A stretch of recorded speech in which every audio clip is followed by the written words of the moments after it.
Hey there you guys. So in today's video I'm going to be talking about body hair on women, and essentially I'm just going to be addressing the question, why do women remove their body hair? So if that interests you, keep on watching.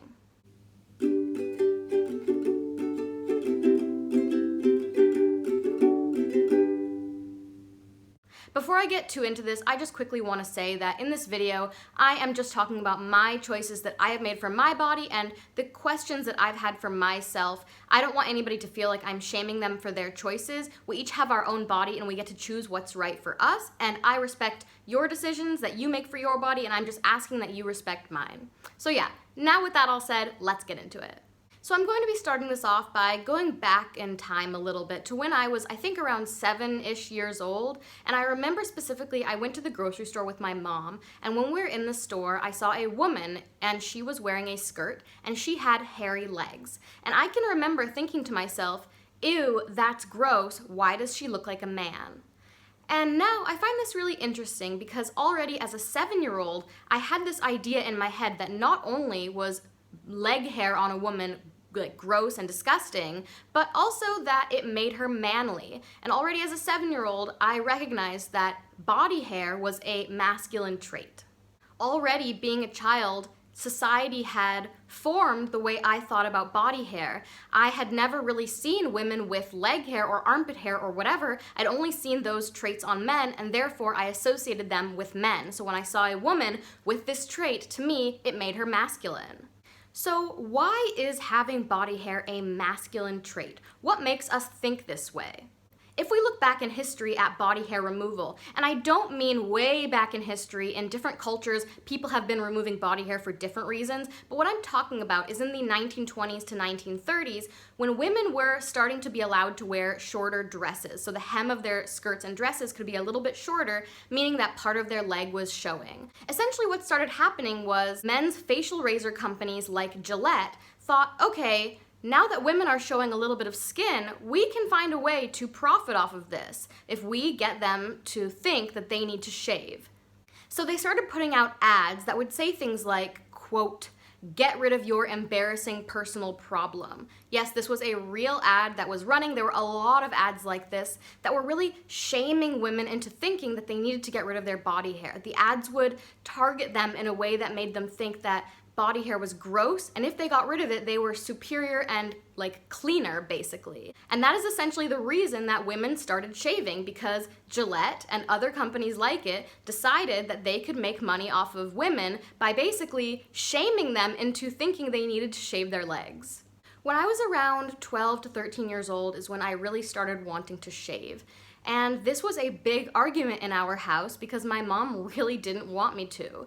And I totally didn't get really at the time why. It was just one of those things that your mom doesn't want you to do. But now looking back on it, I think the reason she didn't want me to shave is because as a teenage girl, when you start shaving, the reason you're doing this is because you want to be seen as a woman and not as a kid with hairy legs. And that is exactly what my mom didn't want. She didn't want yet for me to be seeing myself and having society see me as a grown woman. But eventually she caved and she let me do it, and I started living as, in my eyes, like a real adult woman. Unfortunately, what then happened is I started stressing out about having to shave all the time. I would worry about like going to PE class and having a little bit of stubble on my legs because I was terrified that somebody would find out that I grew body hair. And it would get to the point where I would wear jeans, like long jeans or leggings on a day when I hadn't shaved that morning because I was really embarrassed about having a bit of hair showing on my body. As I got older, it became also very clear to me that it wasn't just that people would think you were weird if you had hairy legs or armpits. It would be that boys wouldn't like you and wouldn't want to date you. This was at a time in my life where I was first starting to really like boys and wanted to date them and had feelings like this, and the idea that a boy wouldn't want to date me if I had hairy legs or armpits was absolutely terrifying, so of course that just pushed me even further to keep removing my body hair. It was only when I was around 15 years old that I noticed a friend of mine got rid of her hair down there. And I asked her why. She said basically, first of all, it's dirty and gross, and she said second of all, boys don't like it. So, The idea that a boy wouldn't like me or wouldn't want to have a relationship with me if I had hair down there, on my legs, in my armpits, whatever, was just horrifying. And of course, then I immediately went home and got rid of all of my body hair because I didn't want to be that person with hair. I didn't want to be rejected by a guy I liked just for this reason. I was taught by society and my peers and media, basically, that having body hair not only made you dirty and gross and not well groomed, but it also meant that you were not feminine and you were not sexy. And if you wanted to be feminine and sexy, you needed to remove it. When I stopped shaving, when I stopped removing my body hair, I did it because I really wanted to tackle this part of myself that was grossed out by my own body hair, by this part of myself that grew naturally, and I really wanted to understand why I felt that way. When I stopped shaving, it was really a form of personal growth, but the reality is that it came with a slew of problems. Now, I knew that people were going to look at me differently, they were going to make assumptions and judgments about me, and I decided I was okay with that.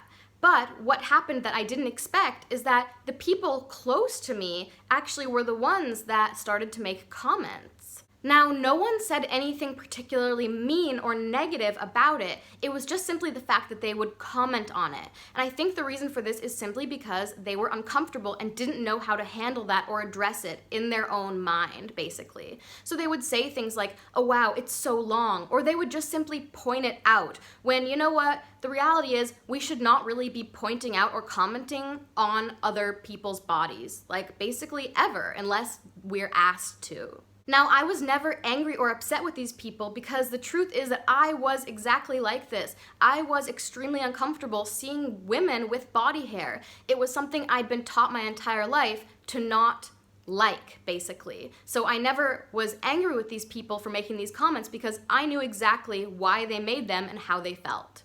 When I talk to people about body hair, I often get the response, "Well, I do it for me. I don't do it for guys. I do it for myself because I like it that way." And I totally understand. I used to give these exact same responses. And you know what? It's funny because I slowly started to wonder, if I'm doing this for myself, why do I find it so annoying to have to shave? Or why do I hate having to pay to go buy waxing strips? And then I really started wondering things like, why we feel like we need to shave before we go on a date. Are we really shaving before that date for us so we can feel good? Or are we shaving before that date because we want that guy to not see that we have hairy legs? It's a really fine line and it's hard to know because yes, we can absolutely feel like we prefer our body without hair, and that's completely a personal choice, but I'm asking, why do we feel that way? And are we really doing it for ourselves or just because society has taught us to think that that's the way it should be? By making this video, I by no means am trying to shame anyone who does choose to remove their body hair. We all have our own body, we all get to make these personal choices about how we look and all this kind of stuff, and that is totally okay. All I'm saying is, I think it's really important to self-reflect and question the choices we're making and why we're making them, and just evaluate what's going on in our own head. Anyways, you guys, I think that's all I have to say for this video. I really hope that you guys enjoyed this. If you did, please like and comment down below any thoughts that you have, even if you disagree with me. I think that opening up a discussion is always the best thing that we can do. And if you would like to support me and support my channel, please hit that subscribe button, but if you don't want to, I will not hold it against you. That is it for me in this video, and I will see you guys in the next one. Bye!